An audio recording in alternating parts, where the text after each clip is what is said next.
नमस्कार दोस्तों। तो तुमने कई वीडियो देख ली, गूगल पर भी सर्च कर लिया, लोगों से भी डिस्कस कर लिया, है ना।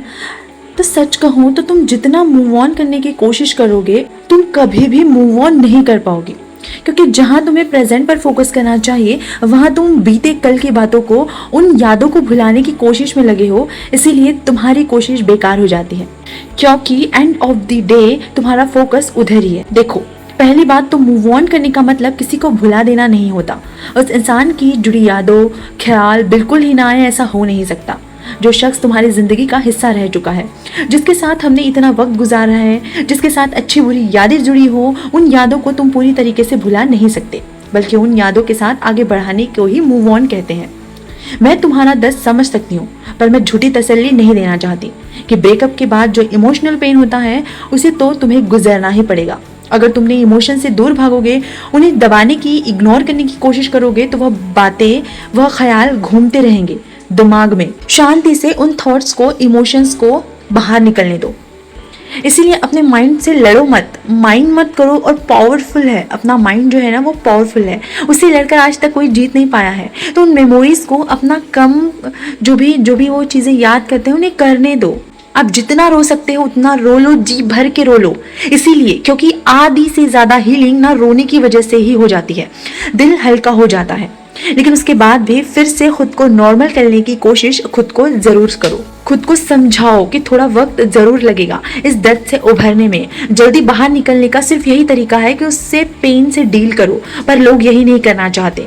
उसके बदले किसी टेम्पररी चीज का सहारा लेते हैं ताकि उन्हें वह दर्द महसूस ना हो। यही गलती वह करते हैं और यहाँ फिर गलत एडिक्शंस का शिकार हो जाते हैं। जो चीजें हो चुकी हैं, ब्रेकअप हो चुका है, चीजें खराब हो चुकी हैं, दोस्तों आप ना, अगर कभी कोई चीज ऐसी हो जाती है, तुरंत के तुरंत किसी रिलेशनशिप में मत जाओ, क्योंकि जो भी चीजें हुई है ना उससे थोड़ा सबक लो, उससे सीखो कि ऐसा क्यों हुआ, ब्रेकअप की वजह क्या थी, गलती कहाँ हुई, कौन सी चीजों में हुई, रिश्ते, कौन से रिश्तों में, कौन, यानी आपके रिश्तों में ऐसी कौन सी चीज थी जिसकी वजह से ये गलती हुई है, या वजह क्या थी, वो वजह को ढूंढने लग जाओ। और अगर वजह मिल जाती है और आपको पता है कि यस, अगर ऐसा जानबूझकर हो रहा है, तो चीजों को छोड़ दीजिए, उस चीज से सबक लीजिए। और साथ ही जो दूसरे रिश्ते हैं वह भी सेम प्रॉब्लम से, वहीं सेम ब्रेकअप वाली सिचुएशन पर आकर फिर से रुक जाएंगे। इसीलिए वो गलती मत दोहराना जो पिछले इसमें हुई थी, बल्कि इस दौरान खुद को पूरा वक्त दो। एक तो पर्सनली ये कहूँगी कि रिलेशनशिप में फिलहाल जाओ ही मत, खुद को वक्त दो। यह सब क्यों हुआ, गलती तुमसे थी या सिचुएशन की थी, ऐसा क्यों हुआ, आप दोनों के बीच जब समझ आने लगे तो उस पर काम करो, अपनी कमियां को सुधारो, अपनी खुद के साथ इतनी जल्दबाजी मत करो, वरना कल जैसे रिलेशनशिप खराब हुआ है और आज एक चीज़ ब्रेकअप की वजह चाहे जो भी रही हो, उसको निगेटिव लेने की बजाय उसको पॉजिटिव साइड की तरफ से देखो। क्योंकि रिलेशनशिप अगर इतनी अच्छी चल रही होती ना तो वह टूटती ही क्यों। ज़रूर उसमें अच्छा कम और बुरा ज़्यादा हो रहा था, और उन्हें ब्लेम करना बंद कर दो। कोई परफेक्ट नहीं होता, कुछ जगह अगर तुम सही हो तो कुछ जगह वह भी सही है, पर पूरी तरीके से गलत कोई भी नहीं होता, ठीक है। वह उनका डिसीजन है कि वह रिलेशनशिप कंटिन्यू नहीं करना चाहते, इट्स फाइन। तुम भी यही तो चाहते थे ना कि वह खुश रहे अपनी लाइफ में, अगर दूर रहकर भी खुश है तो अच्छा है। तो तुम भी, तो तुम्हारी पूरी लाइफ किसी इंसान पर तो नहीं टिकी ना। जब वह आगे बढ़ गए अपनी लाइफ में तो तुम क्यों रुके हो। किसी इंसान के चले जाने से जिंदगी खत्म नहीं हो जाती। ठीक है, चोट लगी है, दर्द हो रहा है, पर इसका मतलब ये नहीं है कि तुम अपनी लाइफ के साथ अनफेयर रहो। तुम्हारी जो बाकी के सपने, गोल हैं, आपकी फैमिली है, उनका क्या होगा, सब भी तो उतने ही जरूरी है। सिर्फ किसी इंसान की वजह से किसी एक इंसान को अपनी लाइफ का सिर्फ सेंटर पॉइंट बना देना बिल्कुल गलत है। मानो वो शख्स मायने रखता है, पर आप वह साथ नहीं है तो उनकी लाइफ को रोकना भी तो सही नहीं है ना तो चेंज एक्सेप्ट करना सीखो, यही लाइफ है। और अगर यही माइंडसेट के साथ डिस्ट्रैक्ट हो गया हो तो उसे सही डायरेक्शन दो।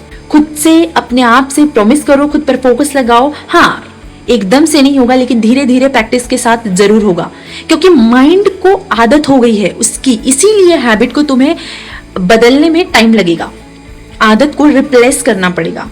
जैसे अच्छी बुक्स पढ़ो, अच्छी मूवीज देखो, बाहर खेलने जाओ, कुछ नया सीखो, अपने करियर पर फोकस करो, सही लोगों के साथ टाइम स्पेंड करो, हेल्दी खाना खाओ, एक फैमिली के साथ टाइम बिताओ, कहीं बाहर घूमने जाओ। कहने का मतलब है थोड़ा सा एनवायरनमेंट चेंज करो, तभी तो वो पुराना छूटेगा और कुछ नया होगा लाइफ में।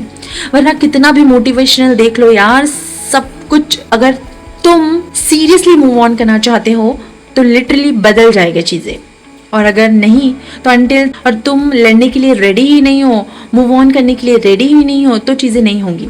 क्योंकि कहने से तो लोग बहुत सी सारी बातें कहते हैं, ऐसा कर लो वैसा कर लो, तुम्हें ये करना पड़ेगा, कोई नहीं आने वाला तुम्हारी लाइफ में ठीक करने के लिए। इसीलिए तुम्हारी लाइफ है, तुम्हारी रिस्पॉन्सिबिलिटी है, तुम्हें अपने आप को बेटर बनाना है, रिस्पॉन्सिबिलिटी खुद की लेनी पड़ेगी।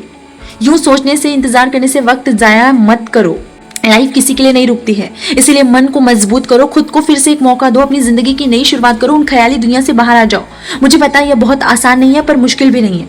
अगर तुम ठान लो तो मुझे निकलना है सबसे बाहर, फिर देखना तुम्हारे साथ तुम इतना आगे बढ़ जाओगे कि तुम्हें खुद भी पता नहीं चलेगा तुम कब इतनी जल्दी उस स्ट्रेस से बाहर आ गए। इसीलिए खुद को एक जगह मत रोके रहने दो, आगे बढ़ते रहो। आगे बहुत ब्यूटीफुल लाइफ है तुम्हारा इंतजार कर रही है। दोस्तों, सिचुएशन आती जाती रहती है, दुनिया में बहुत सारे अच्छे लोग हैं। अगर तुम अच्छे हो तो लोग भी अच्छे मिलेंगे। अपने आप पर बस काम करो, 100% दो अपने आप, ठान तो लो, 100% मूव ऑन हो जाएगा।